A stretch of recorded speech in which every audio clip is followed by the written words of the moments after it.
పంచులకు సంబంధించిన స్థానాలకు సైతం దాదాపుగా 57 చోట్ల జరిగితే ఒక 7 చోట్ల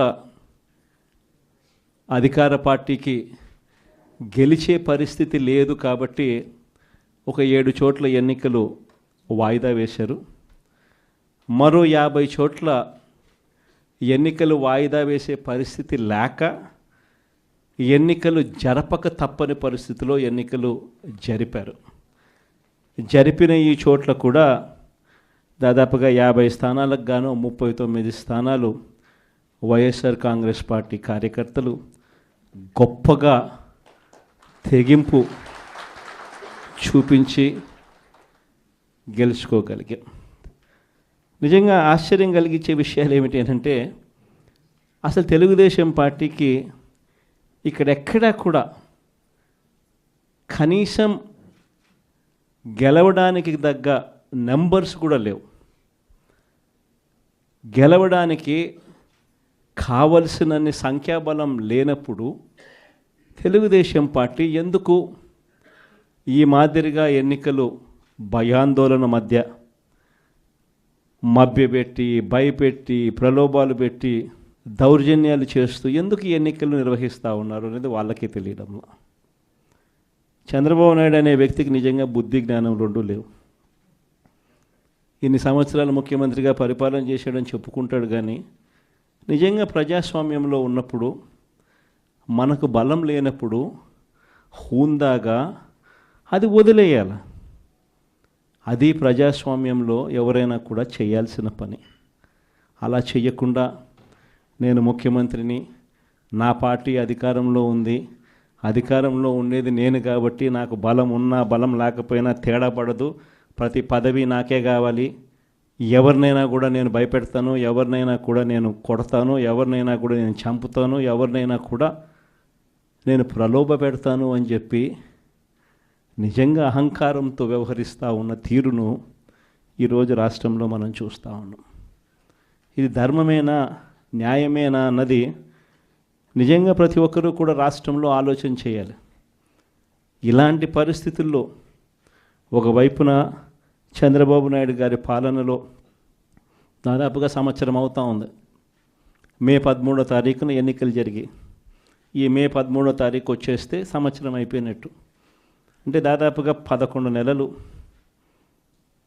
చంద్రబాబు నాయుడు గారి పాలన అయ్యింది. ఈ 11 నెలల కాలంలో ఎక్కడైనా కూడా నాయకుడు అనేవాడు ఎలా ఉండాలి? తాను చేసిన మంచి పనిని చూపించి నేను ఈ మంచి చేశాను కాబట్టి ప్రజల దగ్గరికి వచ్చి ధైర్యంగా చిరునవ్వుతో ప్రజల మన్ననలు పొందుతూ వాళ్ళ ఆశీర్వాదాలు తీసుకునే కార్యక్రమం ఎక్కడైనా జరగాలి. కానీ 11 నెలల కాలంలో చంద్రబాబు నాయుడు గారి పాలనలో మనం చూస్తూ ఉన్నది ఏమిటి అని అంటే సూపర్ 6 గాలికి ఎగిరిపోయింది, మోసం. సూపర్ 7లు గాలికి ఎగిరిపోయాయి, మోసం. 143 హామీలు ఎన్నికలప్పుడు ఒక మేనిఫెస్టో అని చెప్పి ఈ కూటమి ప్రభుత్వం దాన్ని చూపించి ప్రజలకంతా కూడా మభ్యపెట్టి ప్రతి ఇంటికి ప్యాంఫ్లెట్లు పంచి ప్రతి ఇంటికి వచ్చి వాళ్ళ కార్యకర్తలు ఇదిగో మా మేనిఫెస్టో, ఇదిగో మా చంద్రబాబు నాయుడు బాండ్ పెట్టినాడు, బాండ్ పంపించినాడు మీకు అని ఈ రకంగా ప్రతి ఒక్కరిని కూడా ప్రలోభపెట్టి 143 హామీలనిచ్చి ఎన్నికలు గెలిచారు. గెలిచిన తర్వాత 11 నెలల కాలంలో ఈ పెద్ద మనిషి చంద్రబాబు నాయుడు గారు ఎన్నికలప్పుడు ఆయన చెప్పిన ఈ సూపర్ 6లు ఏమైనాయి, ఈ సూపర్ 7లు ఏమైనాయి అని ఎవరైనా అడగడానికి కూడా ధైర్యం చేస్తే ఆ స్వరం కూడా వినపడకుండా చేయాలి అని తాపత్రయపడతా ఉన్నాడే తప్ప ఆ హామీలను నెరవేర్చాలి, ప్రజలకు ఇచ్చిన మాట నెరవేర్చాలి అన్నది మాత్రం ఎక్కడా కూడా చంద్రబాబు నాయుడు గారు అడుగుల్లో ఎక్కడా కూడా కనిపించడంలా. ప్రతి అడుగు ఒక మోసమే, ప్రతి అడుగులోనూ మోసము. ఆయన పాలనలో మనం చూసేదంతా అబద్ధాలే కనిపిస్తూ ఉన్నాయి. ఈరోజు ఈ పెద్ద మనిషి చంద్రబాబు నాయుడు గారి హయాంలో ఒకవైపున సూపర్ 6లు సూపర్ 7లు గాలికి ఎగిరిపోయాయి, మోసంగా తెలిపోయింది. చివరకు 6 నెలల కిందటి వరకు ఆయన ప్రభుత్వం రాకముందు వరకు అంటే 11 నెలల కిందట వరకు అంటే ఆయన ప్రభుత్వం రాని వరకు వైఎస్ఆర్సీపీ ప్రభుత్వ హయాంలో మీ జగన్ పాలనలో ప్రతి ఒక్కరికి కూడా ప్రతి నెల ఏదో ఒక బటన్ నొక్కేది, ఏదో ఒక రకంగా ప్రతి ఒక్కరికి ఇంట్లో మంచి జరిగే పరిస్థితి నుంచి 4 ఏళ్ళు నోట్లేకపోయే పరిస్థితి నుంచి చంద్రబాబు నాయుడు వచ్చాడు. 4 ఏళ్ళు లోపలికి పోవడం కదా దేవుడు ఎరుగు, ఉన్న ప్లేటును తీసేశాడు. మరోవైపున సూపర్ 6లు సూపర్ 7లు ఒక మోసంగా ఇవాళ ప్రజలకు అందరికీ కూడా కనపడతా ఉన్నాయి. ఇలాంటి పరిస్థితుల్లో ప్రజల్లోకి పోలేడు, కార్యకర్తలను పంపించలేడు, పంపించి ప్రజలకు ఫలాన్ని మంచి చేశాము అని చెప్పే పరిస్థితి లేదు. స్కూళ్ళు నాశనం అయిపోయాయి, ఇంగ్లీష్ మీడియం గాలికి ఎగిరిపోయింది, నాడు నేడు పనులు ఆగిపోయాయి. 3వ తరగతి నుంచి టోఫుల్ అనే ఒక పీరియడ్ పెట్టి మన పిల్లల్ని గొప్పగా చదివించాలి అని చెప్పి ఆరాటపడే ఆలోచనలన్నీ గాలికి ఎగిరిపోయాయి. టోఫుల్ క్లాసులు తీసేశారు. సబ్జెక్ట్ టీచర్ కాన్సెప్ట్ను 3వ తరగతి నుంచి పెట్టిన పరిస్థితులను గాలికి ఎగిరిపోయాయి.